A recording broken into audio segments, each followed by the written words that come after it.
এই কলসি তুই গাধা নাকি বলত? হ্যাঁ তুই বল, তুই কোনটা? তোকে বলেছিলাম এ ওই লিখতে, আর তুই ইংলিশের ABCD লিখে রেখেছিস। এইটুকু কি বুঝতে পারিস না? তোর মধ্যে এতটুকু বুদ্ধি নেই, এতটুকু বুদ্ধি নেই।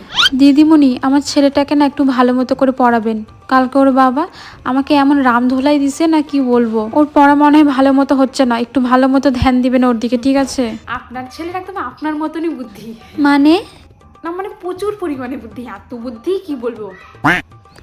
শুনুন না দিদিমণি, আমার ছেলেটার দিকে না একটু ভালো মতো ধ্যান দিবেন, একদম মায়ের মতন ধ্যান দিবেন, ভালো মতো পড়াশোনা করিয়ে পাশ করাবেন, হ্যাঁ বুঝলেন তো? এক কাজ করি, ওকে না আমি আমার বাড়িতে নিয়ে যাই, ওকে স্নান করাই দিব, খাওয়াই দিব, সব কিছু আমি করে দিব। নাহলে এক কাজ করুন, আপনারাই বাড়ি ছেড়ে চলে যান, আমি এখানেই থাকি, ওকে সব কিছু করে ভালো মতো মানুষ করাবো, কি পড়াশোনা করাবো, কি সব করাবো আমি।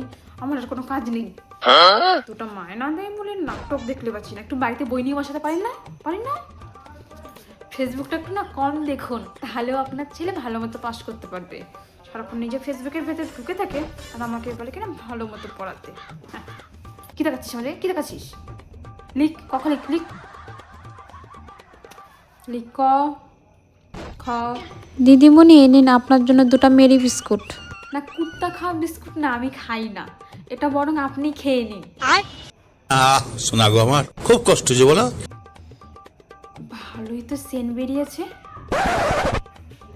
এই বলছি, তোর মা কি রান্না করছে রে?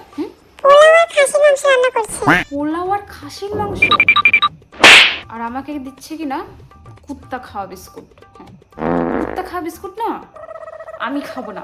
এই শোন, রান্নাঘরে যা, আর তোর মাকে গিয়ে বল আজকে আমি বেশি পড়াবো, দরকার পড়লে 2-3 ঘন্টা বেশি পড়াবো, তবু আমি আজকে খেয়েই যাবো, না খেয়ে যাবো না আজকে আমি।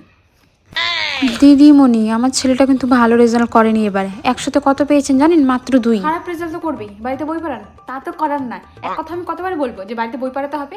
বাড়িতে পড়াবে না, আর চাই কি 100-তে 100 পাক। ও যে 2 পেয়েছে না, সেটাই আপনার 7 জন্মের পুণ্য যে পরীক্ষায় 2 পেয়েছে।